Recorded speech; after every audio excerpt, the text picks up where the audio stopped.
Welcome back. In today's video, I'm going to show you how you can essentially start over. Let's say you get everything all set up with your UGREEN NAS and you want to start over. In my case, I've got some extra hard drives and I want to change some of my setup from what I set it up originally with. And in today's video, I'm going to show you how to do that. Now I'm going to explain how to do certain aspects and then I'm going to show you how to actually remove the hard drives and put in new hard drives.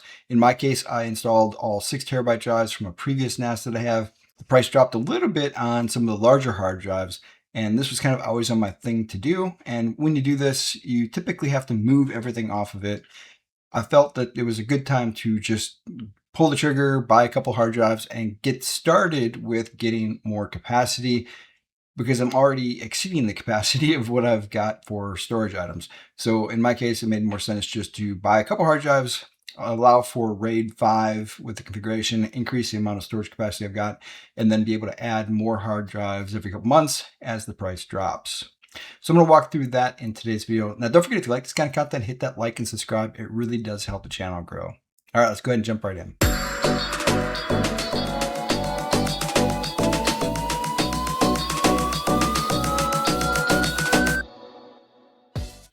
All right, so this is the UGREEN NAS interface. Now you can see I've installed a couple of apps. So your first question might be, hey, I installed a bunch of apps. What's going to happen if I want to do the exact same thing you're doing and delete the current storage and replace it?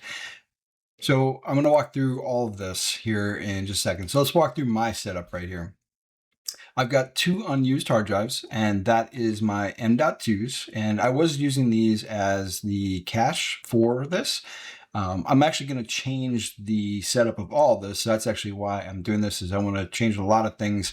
The original setup was good, but I want to test some other stuff. I've had a chance now to use the SSD as the cache. Now I want to try using it as an actual storage volume. So I'm going to use these as storage, and I'm going to use also my RAID array here for really the big storage, but the M.2s is going to be for all the apps I install.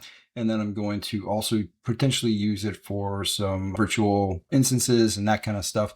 So I wanted to have that set up for the app running, and then I'll have my major storage array that's got a lot more storage capacity for all the actual backups and file storage and that kind of stuff.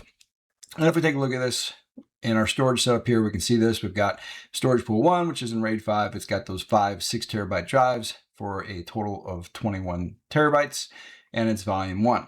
Now, my preference is that whenever I put a storage array together for app storage and then virtual instances and that kind of stuff, I like that to be my storage pool 1. And in order to achieve that, the easiest way is just to kind of start over.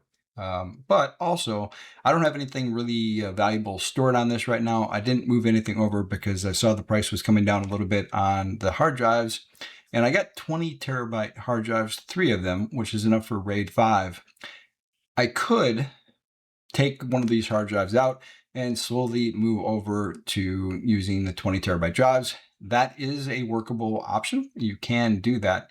It has to rebuild every time you do that, and that puts a lot of strain on the drives, a lot more than that is necessary in my situation, where essentially I don't have anything on here that isn't backed up someplace else. So it's very easy to just kind of move over and start fresh and new.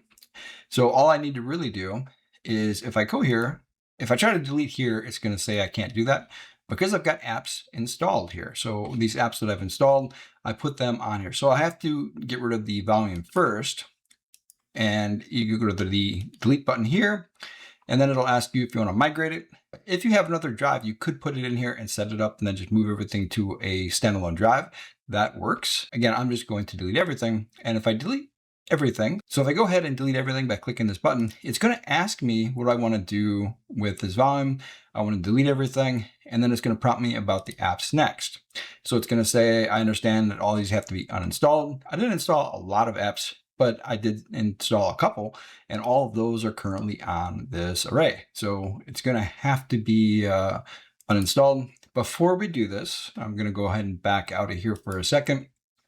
So this would get rid of the entire array. So I'll have essentially no storage. I've already, again, everything's all backed up where it needs to be. I don't have to really worry about any of this. One of the other things you can do, so if we go to our control panel here, we've got an update and restore option. Now, I've already got everything updated. Now, what I can do is go to restore and reset, and I can actually reset this entire operating system. So let's say we remove a storage volume and there's some sort of issues. I can always just reset the OS back to its default settings by doing a factory reset, just like you do on your phone. So very similar option here. And this is always a great option. But you essentially have two different ways you can handle this. I'm not going to do a factory reset this time, but that is an option, is you could do a factory reset.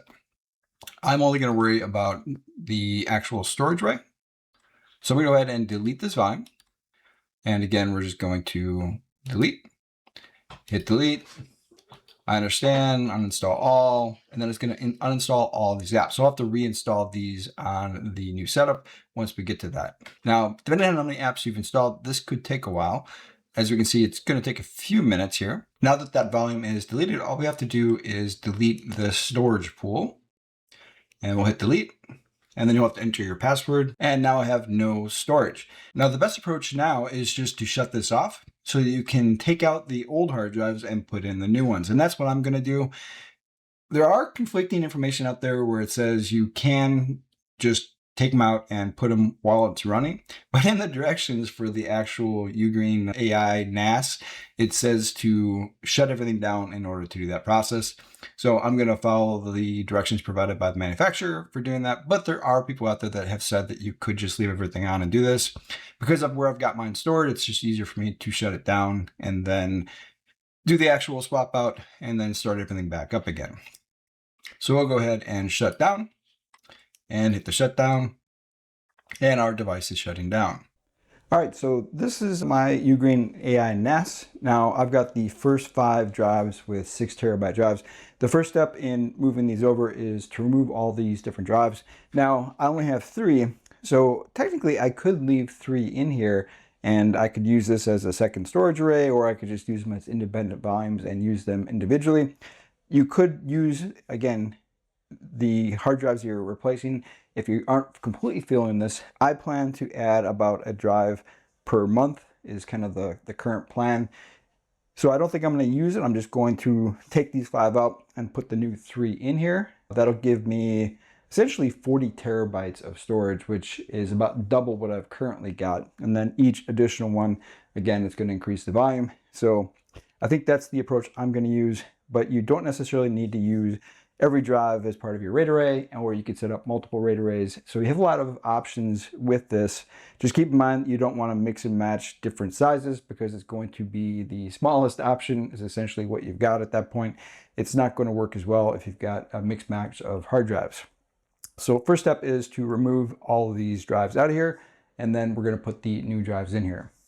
Now to remove these, I have the lock here. I actually did lock these, so we're going to rotate those to unlock all of these, and that'll allow us to remove them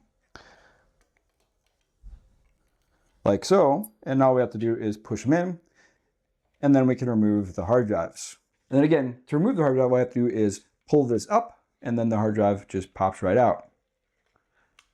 Very easy to do that. Now I'll do the rest of these hard drives, and then we'll be ready to put more drives in.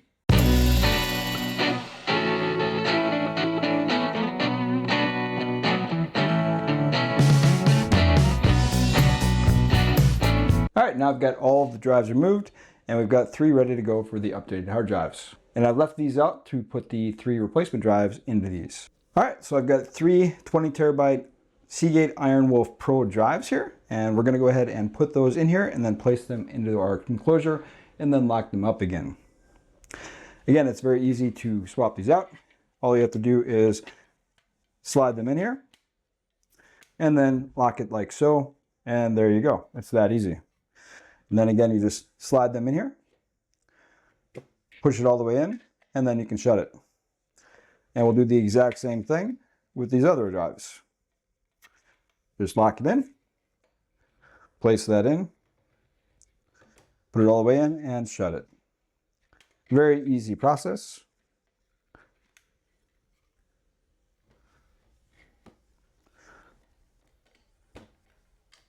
And then we'll go ahead and lock these in place.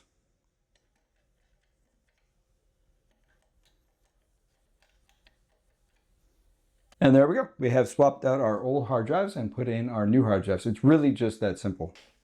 So the good news and the bad news. The good news is that we are up and running again and ready to do the next steps. The bad news is that 2 out of the 3 20 terabyte hard drives were bad, so I'm gonna have to actually send those back to Amazon and get them replaced before I can actually set up that volume of storage. But we can still set up the M.2. So all we have to do is go to our storage here, and we'll take a look at this. Now, what are the troubleshooting steps that I use to figure out that 2 of these drives are bad? The one I put in the first bay here worked without any problems. The one I put in bay 2 and bay 3 did not. So the first step I did was I took them out, made sure they're seated properly, and then put it back in there, turn it back on. Still wasn't working. Took them back out, swapped 2 and 3 just to see if maybe swapping between the different drives bays would fix the problem. It did not. And then I finally swapped 1 with 3. And then the bad drive was in the first slot, and the good drive was in slot number 3. And the good drive still worked even though it was in bay 3. So we have eliminated the possibility that it was a bay issue and confirmed that it is some sort of a drive issue with 2 out of the 3 drives that I've gotten. Now, that is not uncommon. I have had that issue with things purchased from Amazon before. If the price had been better at a local Best Buy, I would have bought them from the local Best Buy, but the price was better on Amazon for these. I'm not sure that they came directly from Seagate. Normally, I expect to see hard drives in some sort of a better storage. So Amazon's not always clear where you're getting things from. That's part of the reason why I like Best Buy, is it's a little bit more reliable, but for getting exactly what you're looking for when it comes to all the different options that are out there, it can be a little harder to get what you're looking for and a little bit more expensive to get it from Best Buy. But ideally, for this kind of really expensive technical equipment, you would try to buy it from a local vendor if possible. In this case, it just wasn't possible, but we can still do our M.2. I'm just not going to set up the hard drive, the massive storage quite yet. So we'll go into our storage medium here. So we'll select that, and then we'll go ahead and create. Now I'm going to select our M.2 drives here. I'm going to go with the RAID 1 in this case, and then we can go ahead and hit the next button here. And in this case, I'm going to go with the BTRFS. I am going to use snapshotting, and I'm actually going to set this up for the larger volume also. But because of the snapshotting, I am going to enable the BTRFS. It's a little bit better for that than trying to use that with ext4. So if you're trying to do snapshotting, and in my case, that's kind of the plan, it is a little bit better than ext4. It's a little bit better in a couple other areas. Also, I tend to think that ext4 works really great for most of what I'm doing, but because I'm going to try to use this for that snapshotting, it is a little bit better specifically for that. So I'm going to go ahead and hit next here. And then we'll have our storage pool 1. Now this is again where I'm going to put all of the apps that I install. And then I'm also going to use this for virtual instances and that kind of stuff. I like to do a lot of Linux testing and kind of seeing what works, what doesn't work, and different operating systems. So I tend to like doing that kind of stuff. Let's go ahead and hit the create button here. And then it will format our drives. And again, you'll have to enter your password. And then it'll be creating our storage pool.